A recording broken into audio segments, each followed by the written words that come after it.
Tudo bem, pessoal? Estamos chegando para mais uma live aqui do Terceiro Tempo, hoje ao vivo no Facebook do Terceiro Tempo e também no Instagram do Terceiro Tempo. Estamos ao vivo nas duas plataformas digitais do Terceiro Tempo, comigo e com o João Antônio de Carvalho, para falar muito de futebol. Vamos, se Deus quiser, falar bastante de bola rolando, mas vamos começar mais uma vez com a polêmica que se estende com relação à decisão do Campeonato Paulista. Porque, né, João Antônio? O Palmeiras apresentou o que considera provas irrefutáveis da existência de interferência externa na marcação do árbitro Marcelo Aparecido Ribeiro, na penalidade do Ralf sobre o Dudu, que ele marcou e depois desmarcou. Bom, o negócio está se desenrolando, o Palmeiras divulgou um vídeo agora com imagens internas, né, das câmeras internas lá do Allianz Parque, juntamente com câmeras de outros veículos de comunicação, como o Esporte Interativo, por exemplo, as câmeras do Rodrigo Fragoso, que gravam sempre em plano aberto, porque ele faz uma análise bem bacana lá dos jogos do Palmeiras, ele que é setorista do Palmeiras, apresentou isso para o TJD e no dia 23 o delegado Olim, que é o presidente do Tribunal de Justiça Desportiva aqui de São Paulo, disse que vai todo mundo lá para o tribunal porque quer explicação por esse negócio. Bom dia, João Antônio, o que você achou desse desdobramento, João? Bom dia, Frank. Eu também confesso que estou cansado de falar sobre isso já, sabe? Não é? Hoje é quarta-feira, a gente já falou muito sobre isso na segunda, na terça. Eu vou dar minha opinião bem rápida sobre isso. Eu acho, continuo achando, a gente não tem prova, mas é absoluta clareza que houve interferência externa. Claro, isso ficou claro. Ele só voltou atrás depois que as imagens da televisão, da TV Globo, mostraram o replay e que a equipe da Rede Globo foi unânime em falar que o Ralf tocou primeiro na bola e não no jogador Dudu. A partir desse momento, a partir desses segundos que se passaram depois dessa opinião, é que começou aquele burburinho. Quinto árbitro correu, quarto árbitro correu, agora apareceu o Dionísio Roberto Domingos, que não tinha que estar nada lá. Segundo o próprio Olim, não teria que estar por lá se não tivesse escalado. E ninguém sabe que escala é que ele estava cumprindo lá. É mais um fato realmente lamentável. E como isso não tem na súmula, não tem na ficha do jogo, pode também... vamos falar que ele foi escalado para servir cafezinho para o árbitro, levar um cafezinho lá. De repente vão achar alguma coisa, porque coloca depois faz um papelzinho lá, retroativo. Não dá nada. Não vai dar nada. Você já viu alguma coisa aqui no país dar resultado depois que aconteceu? Não vai, não tem. E há muita polêmica também sobre o que é que pode e o que é que não pode. Quem que pode participar efetivamente da partida, quem que não. Né? O Dionísio Roberto Domingos, ninguém sabe se ele está lá, se ele estava como delegado, não é, porque o delegado está na súmula, né? Era o outro rapaz lá. Ele é diretor do departamento de arbitragem. Ninguém sabe o que ele estava fazendo lá dentro do campo, por que ele apareceu lá, por que ele foi até a linha de fundo. O Zé Henrique de Carvalho, o ex-árbitro, que é o presidente da comissão de arbitragem da Federação Paulista de Futebol, estava na beira do gramado, junto dos bancos de reservas ali, também, no meio da confusão ali, com o braço cruzado, inclusive do lado do Dionísio, em uma câmera ali bem de frente ali, que dá pra ver inclusive o Fábio Carilli conversando com os dois. Não sei o que o Zé Henrique tem que fazer na beira de campo, porque é o seguinte, eu trabalho aqui no Terceiro Tempo, Milton Neves é meu patrão. Se eu venho aqui com o João Antônio para fazer uma live, para passar informação para vocês, para discutir com vocês, e o Milton não, fica aqui na porta aqui, vendo o que a gente está fazendo, eu vou me sentir pressionado. Falo, pô, se eu fizer alguma coisa errada aqui, ele vai, desculpa da expressão, cagar na minha cabeça, né? Então por isso que ele está ali de olho. Isso já é uma pressão também para o árbitro. Então eu não sei o que essa gente estava fazendo lá. Querendo aparecer. E tem muita gente falando também, o João Antônio, que é o seguinte, só o fato dessas pessoas estarem ali na beirada do campo, onde tem que estar somente o quinteto de arbitragem ou a equipe de arbitragem que foi designada para o jogo, só isso já caracteriza uma irregularidade, né? Então assim... Tinha muita gente que não devia estar lá. Tinha gente que não devia estar lá, e como sempre tem, né? E se o Dionísio foi lá, ele pode ter não falado com ninguém, mas se ele fez um sinal, se ele gesticulou, se ele, sabe, fez algum gesto ali, ou para o auxiliar, ou para o quarto árbitro, isso já seria uma irregularidade, entendeu? Então assim, Palmeiras está tentando defender o seu lado aí, não vai anular jogo porcaria nenhuma, não vai voltar atrás no resultado do Campeonato Paulista. O Corinthians é o campeão paulista de 2018, mas o Palmeiras tenta pelo menos dar uma moralizada naquilo que ele julga que houve de errado. E eu acho que isso aí o Palmeiras também está na dele e pode fazer. O que não pode acontecer, né, João? É esta confusão, que tem que ser responsabilidade da diretoria e tem que ser responsabilidade e tem que ficar assim, do campo para fora, que isso não reflita no desempenho do Palmeiras dentro de campo, porque hoje já tem Libertadores e é só o Boca Juniors. É verdade, eu continuo com a minha opinião. Até prova ao contrário, o Corinthians não tem nada a ver com a situação. Embora eu coloquei isso ontem e vou colocar de novo. Quando no jogo Santos e Corinthians, que não ia mudar muita coisa, porque era o jogo da fase de classificação, os dois acabaram se garantindo nas fases de mata-mata. Naquele jogo, a mesma TV deixou bem claro que houve um pênalti no final do jogo, que foi o Ralf que fez aquele pênalti, né? No Cittadini? No Cittadini. Se não me falha a memória, foi o próprio Ralf. Em cima do Cittadini, dentro da área, um palmo dentro da área, e naquele momento não apareceu ninguém correndo do vestiário para dizer que a televisão estava dizendo que não houve o pênalti, que o pênalti existiu. Ninguém. Então, estou colocando aqui, até prova o contrário, o Corinthians não tem nada a ver com isso. Mas aquele erro foi a favor do Corinthians e esse erro foi a favor do Corinthians. Então, dá para entender bem realmente que se existe uma má-fé, ou uma boa-fé demais com alguém, não foi com o Palmeiras e não foi com o Santos, com nenhum dos dois.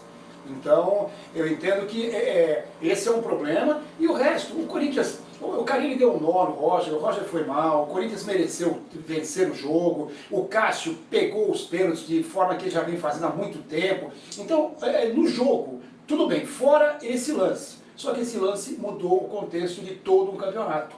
Se fosse num jogo da terceira rodada, a gente não estaria falando tanto. Esse é o problema. Erros acontecem. Só que você fazer um erro como esse, aí muita gente fala, os puristas, mas você está defendendo que fosse dado um pênalti que não aconteceu. Não é isso, é que não existe interferência externa no regulamento da competição. Então, da mesma forma que o pênalti... nunca existiu na história do futebol, né? Ou você regulamenta, claro, ou você não faz.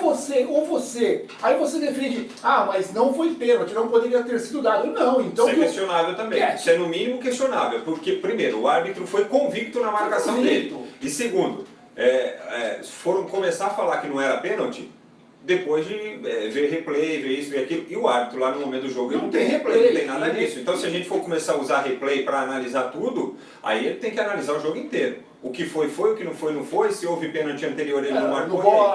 Aquele do Henrique que não foi, mas de repente vamos analisar de novo para ver se foi ou se não foi. É muito complicado isso aí. Ou você institucionaliza ou você deixa o futebol ser futebol raiz como ele sempre foi. Erros de arbitragem sempre fizeram parte da história do futebol. O que não pode é você corrigir um erro com outro erro. Exatamente. Aliás, em protesto a isso, eu vou sair 10 segundos do ar.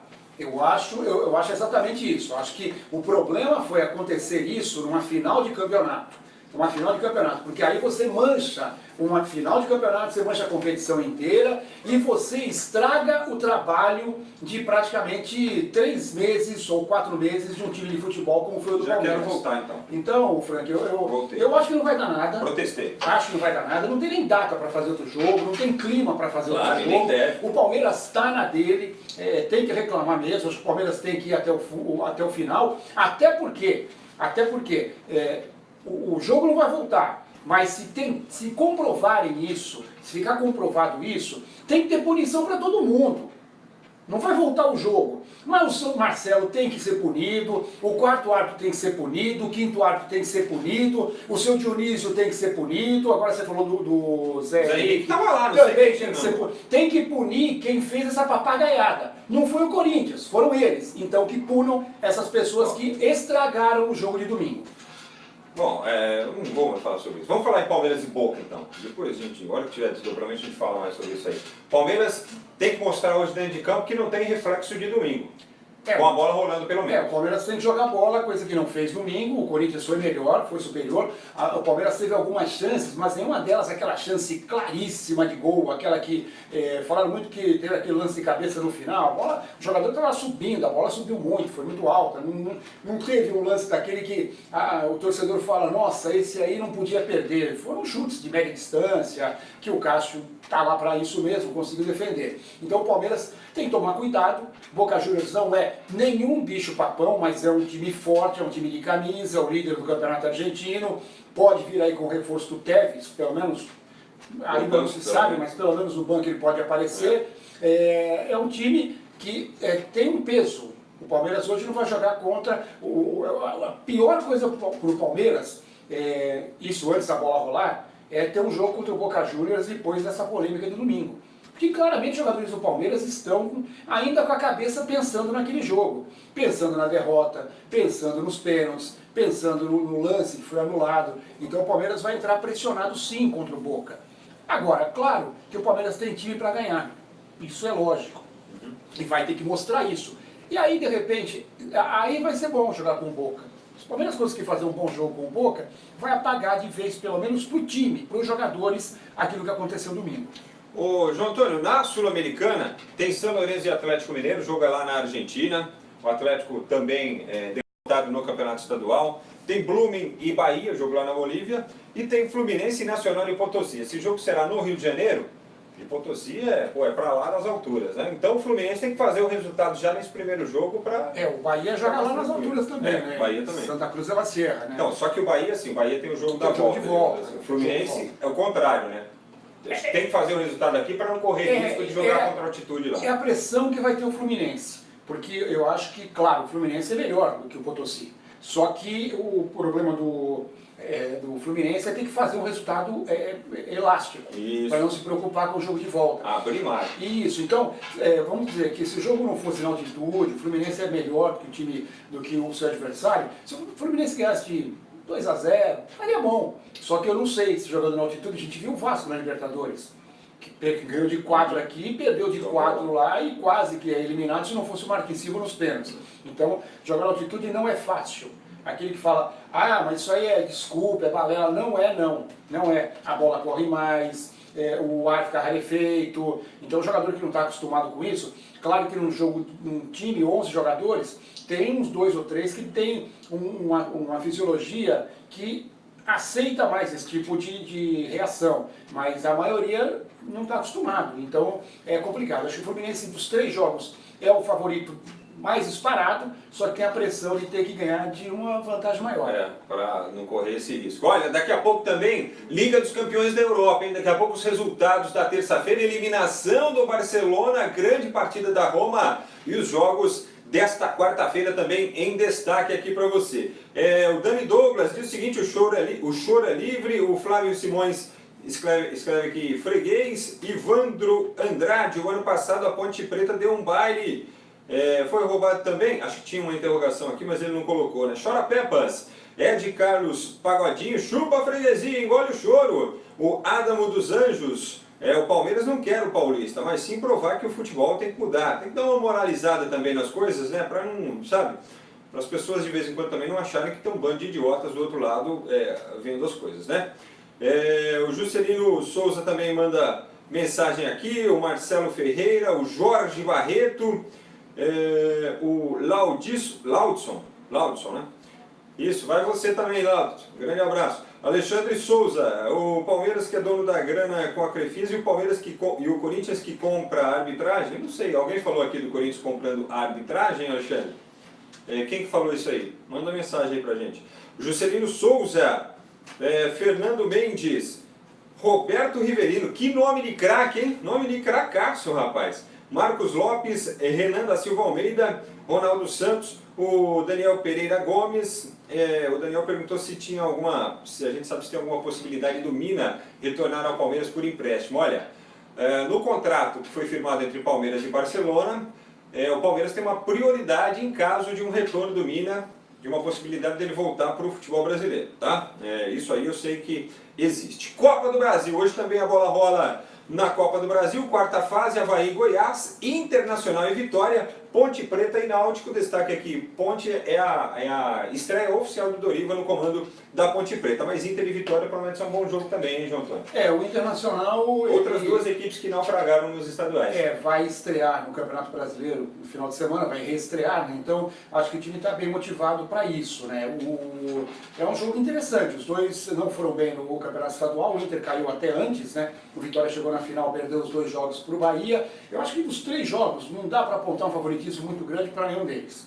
O Inter vai sofrer quando jogar lá em Salvador. O jogo entre Avaí e Goiás, o Avaí eliminou o Fluminense, jogando inclusive, ganhando inclusive no Rio de Janeiro. Contra o Goiás eu vejo o Avaí um pouquinho acima, mas a decisão vai ser em Goiânia. Mata-mata com times equilibrados assim, eu não vejo muita diferença não, acho que pode acontecer de tudo.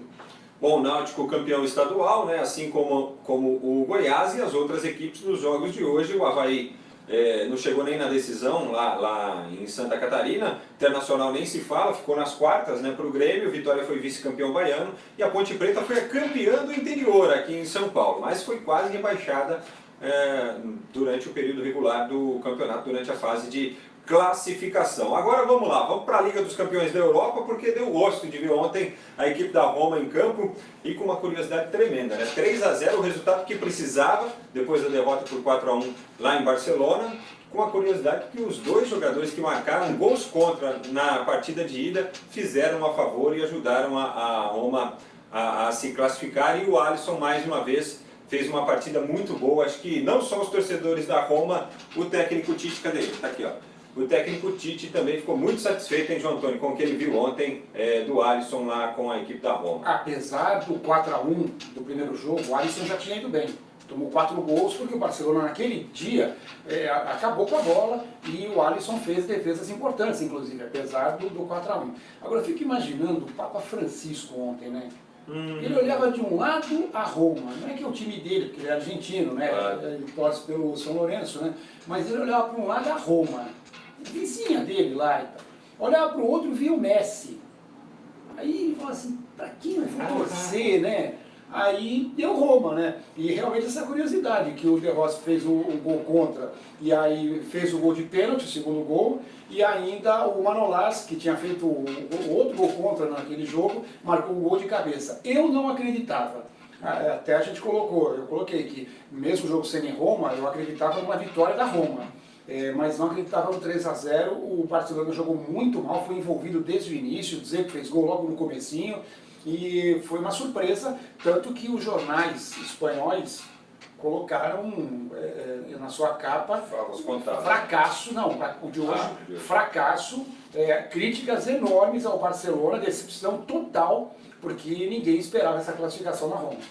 Já no clássico inglês, o City começou bem com o gol do Gabriel Jesus logo no comecinho também, deu toda a pinta de que o City ia para cima, teve bola na trave, teve um gol que foi anulado também no fim do primeiro tempo, né, num lance polêmico ali, se a bola saiu do jogador do City, se saiu do jogador do Liverpool, e depois a virada do Liverpool, mais uma vitória e a equipe da terra dos Beatles avançando às semifinais também, João Antônio. Salah e Roberto Firmino, os dois marcando. Aliás, pro Tite foi legal, né, porque ele viu Jesus marcar, ele viu o Firmino marcar, fez o Alisson, viu o Alisson numa boa performance também. Eu imaginava que o Liverpool tinha toda a chance de levar pelo resultado que fez na primeira partida. Era muito complicado o time do Manchester precisar de 3-0 ou 4 no caso e fazer esses 4 gols. Mas aquele lance anulado, de repente mudou um pouquinho a história do jogo. Você achou que foi bem anulado ou não? Olha, é muito difícil. No primeiro momento eu achei que a bola tinha vindo do... eu também, eu achei que a bola veio do jogador do City e aí ele estava impedido, porque como o goleiro saiu para tentar fazer a defesa e ficou fora da jogada, o jogador do City, quando fez o gol, tinha só um zagueiro ao seu lado, né, entre ele e a linha de fundo. O toque sendo o jogador do City, o impedimento foi absolutamente claro.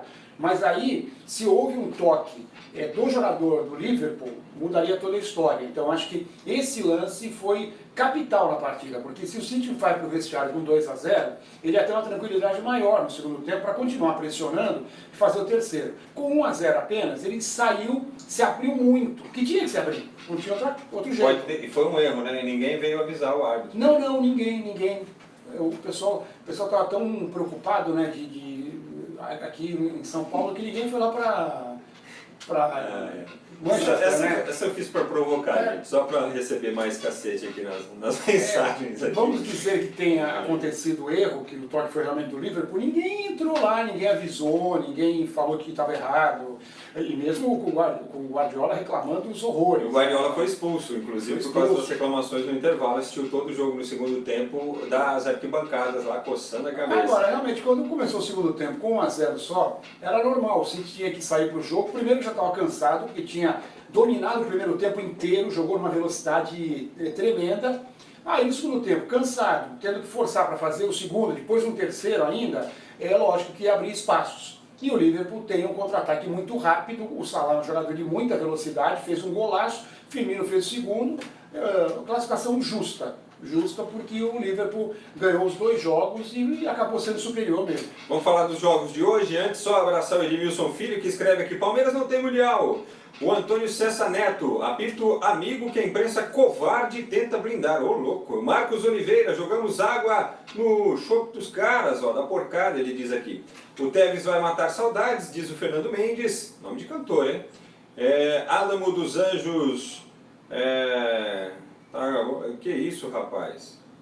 Você tá de brincadeira, né? Olha essa mensagem, a mensagem que os caras colocam aqui. Se a gente não fica esperto, vai para cima. Samuelton Rodrigues, Marcos Oliveira, Alexandre Souza, o Boca vai destruir o Palmeiras. E aí eu quero ver qual vai ser o mimimi desta vez. Leandro Morales, Lúcia Santos, Francisco Boteon, Tony Vieira, bom dia, manda um abraço para todos aqui em Montes Claros, Minas Gerais. Alô, Minas! O Tarcísio Correia, vai Corinthians, campeão, ele é de Campo Mourão, no Paraná. Francisco Ribeiro, São Paulo e Santos tem que apoiar o Palmeiras no árbitro de vídeo, senão ninguém ganha mais campeonato, hein? Marcos Oliveira, Parmeira é time pequeno, ô louco. Thiago Almeida, Neném Silva, Lucas Silva, deve ser parentes. O Marcos Oliveira, Silésia, mais o Hélio Rubens, ó, esse tem história, hein? Edmilson Macedo, Estênio Alves, manda um salve para São Luís do Maranhão. Alô, São Luís do Maranhão. Jogos de hoje da Liga dos Campeões. O Bayern e Sevilha, o jogo na Alemanha. Na ida, o Bayern já venceu inclusive de virada, né, por 2-1. E Real e Juve na ida, aquele jogo emblemático com aquele golaço do Cristiano, 3-0 para o Real. Os 2 mandantes venceram, João Antônio. Na verdade, não, o Bayern venceu. O Bayern venceu jogando fora. Venceu jogando fora. Olha, o Bayern está classificado. Não dá para imaginar outra coisa, porque o Sevilha, se não ganhou em casa, fez 1-0 até, mas perdeu o jogo por 2-1, o time do Bayern é muito forte. O Bayern está dominando o futebol da Alemanha há muito tempo, tem um elenco fantástico, não é um time, é um elenco. Então, se não joga 1, 2, 3 jogadores, tem jogadores para colocar do mesmo nível. Então, o Bayern está classificado. E eu vejo o Real classificado. Aí muita gente vai falar assim: mas a Roma, que nem é tão boa assim quanto a Juventus, eliminou o Barcelona, que hoje é líder do Campeonato Espanhol, com muitos pontos à frente do Real Madrid. Só que tem uma diferença: o Real joga em casa. O jogo da Roma com o Barcelona foi em Roma. Então, o Roma fez um caldeirão no estádio e aquilo fez com que os jogadores dessem aquilo que não tinham. Teve jogador da Roma que jogou demais a conta. Já o jogo de hoje do Real vai ser em Madrid. Então aí complica a situação da Juventus. Você ganhar de 3-0, como a Roma ganhou ontem, não é impossível. Não é impossível. Mas você ganhar no campo adversário, em Madrid, com o Bernabéu lotado por 3-0, aí sonhar muito alto, eu acho. E aí vai ficar legal, né? Que a gente vai ficar com 4 semifinalistas, um de cada país, um inglês, um alemão, um espanhol e um italiano. Roma e Liverpool já estão lá, Bayern e Real estão muito perto. E hoje as partidas começando às 15 para as 4 da tarde. Isaac Frossard manda um bom dia, um bom programa pra gente. O Marcos Azevedo também, o Breno Sampaio, Cristiano Rocha, Danilo Besson, Kildson Costa, vai Corinthians, ele manda aqui. O Marcos Azevedo manda hashtag com as mesmas palavras várias vezes aqui, com as mesmas letras. Sei lá o que significa. Cristiano Tavares Garcia, Arnaldo Souza, Azanã Medeiros, o Valde Dias dos Santos, o Wendel Gomes, Sérgio Alves, Anderson Rafael, Ney Oliveira. Palmeiras já recebeu algum fax? Pergunta ele aqui. O Carlos Brunhetti. Aqui na cidade tem um refrigerante que se chama Paulistinha. Vai, Corinthians! Ele deve ser do interior do estado aí.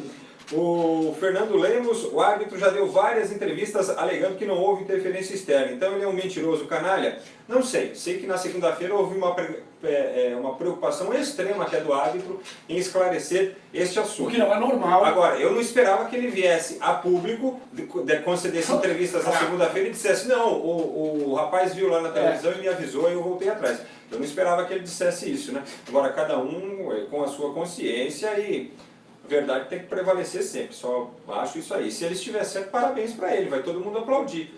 A gente só precisa entender o que aconteceu, né? Que é isso que na realidade o Palmeiras está buscando. Fala, João. Não, exatamente isso. Não é normal esse tipo de atitude. Normalmente a federação blinda até os árbitros e em muitas oportunidades até houve censura. Até se falou que o árbitro não poderia dar opiniões, que não podia dar opinião, que não podia dar entrevista para explicar.